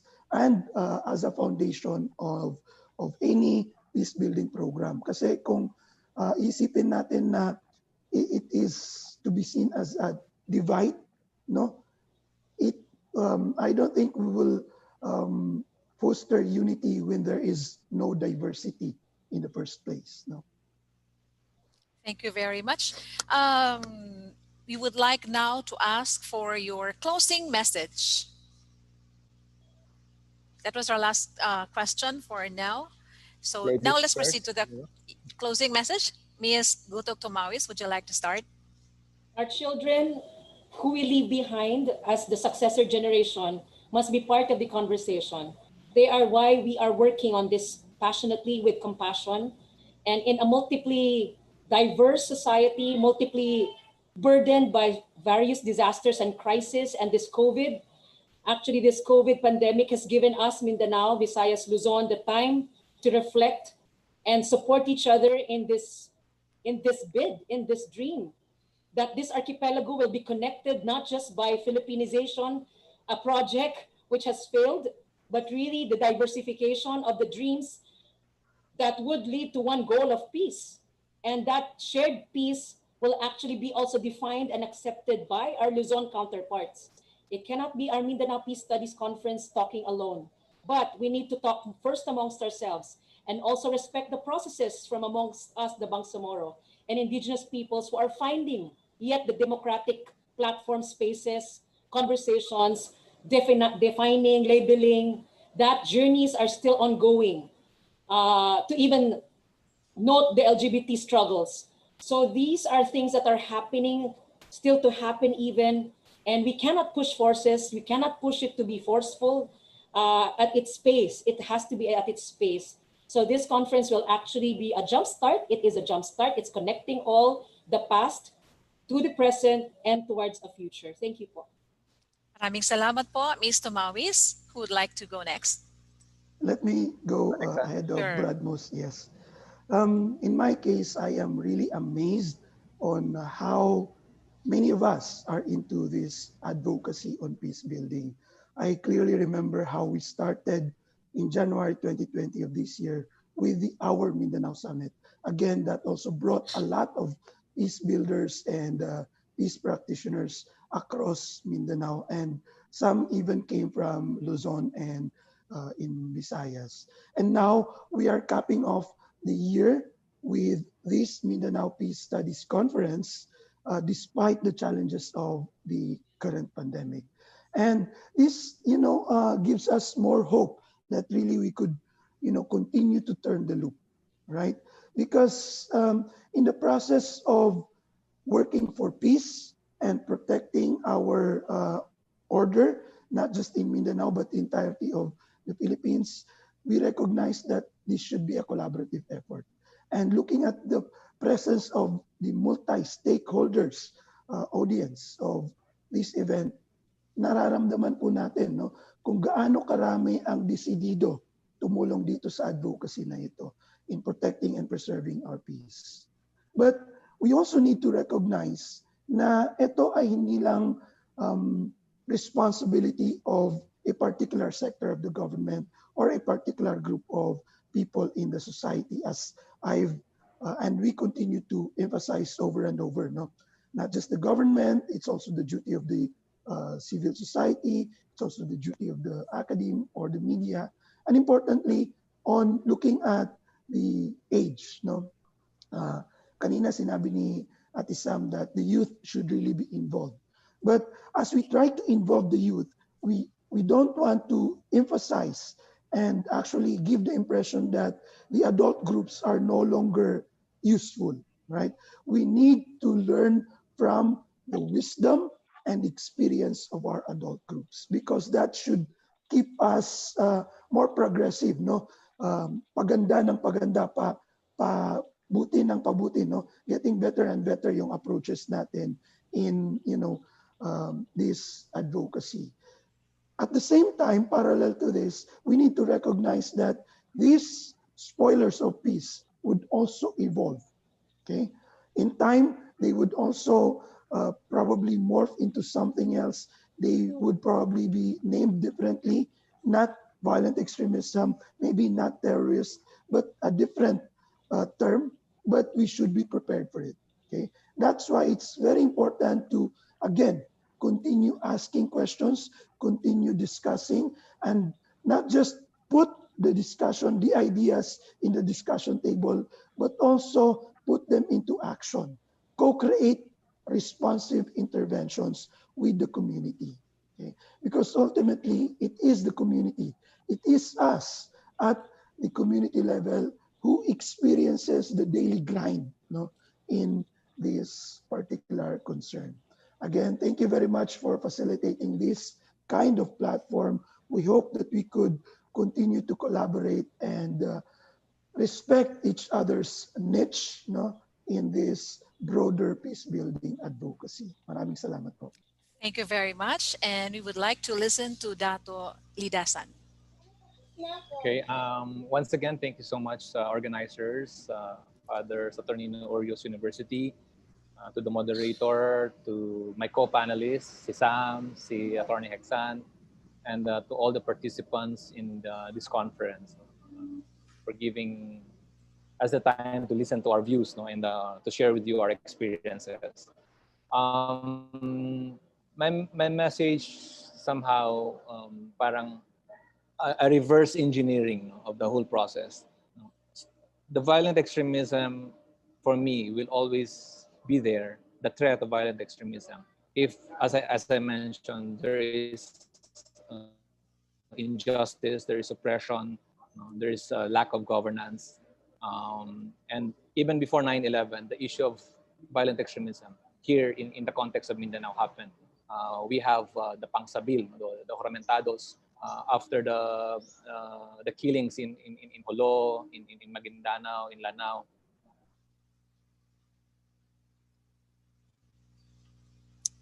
Hello, Dato.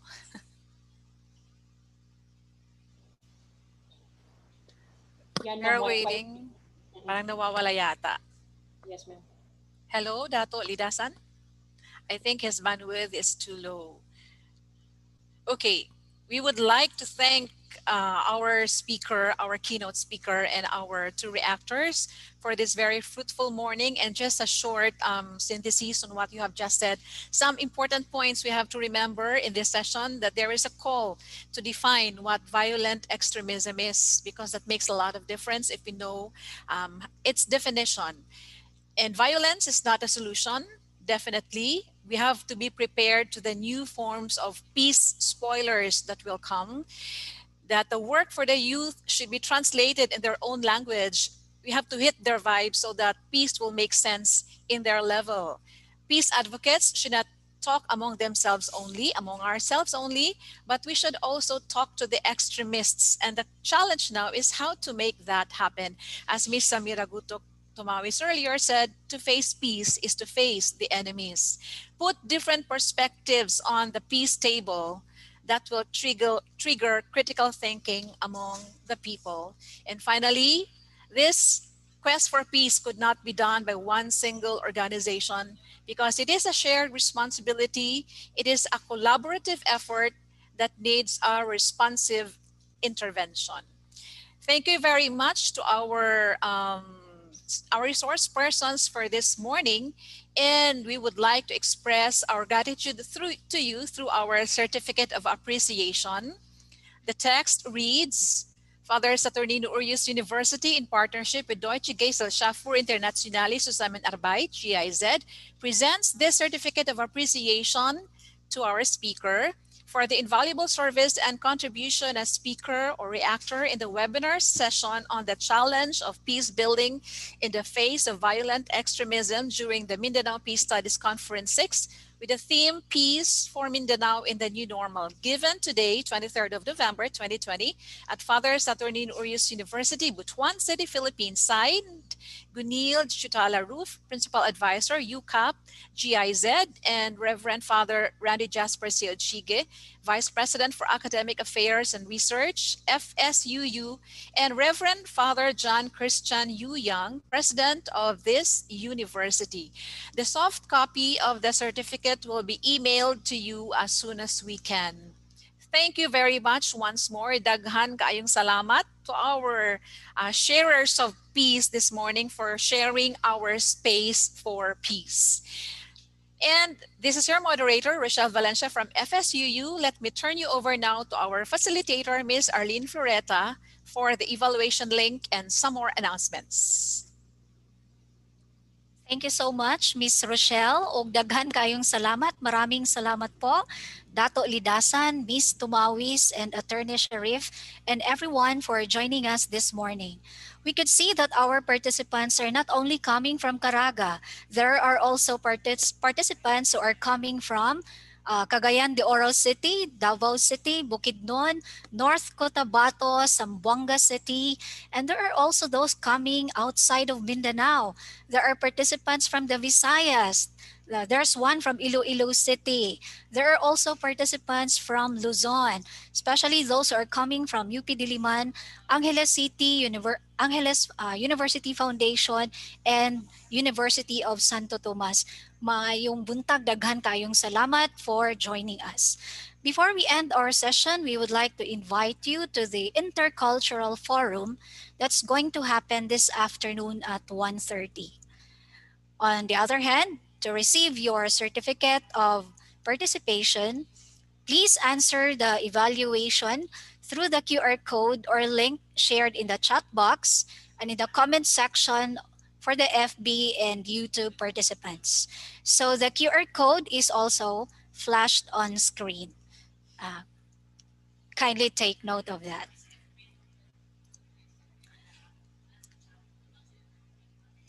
Okay, so that ends the opening program of Mindanao Peace Studies Conference 6.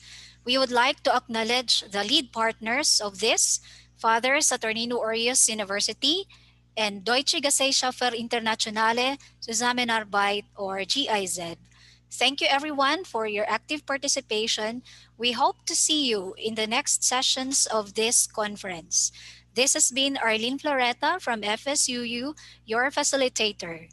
Good morning.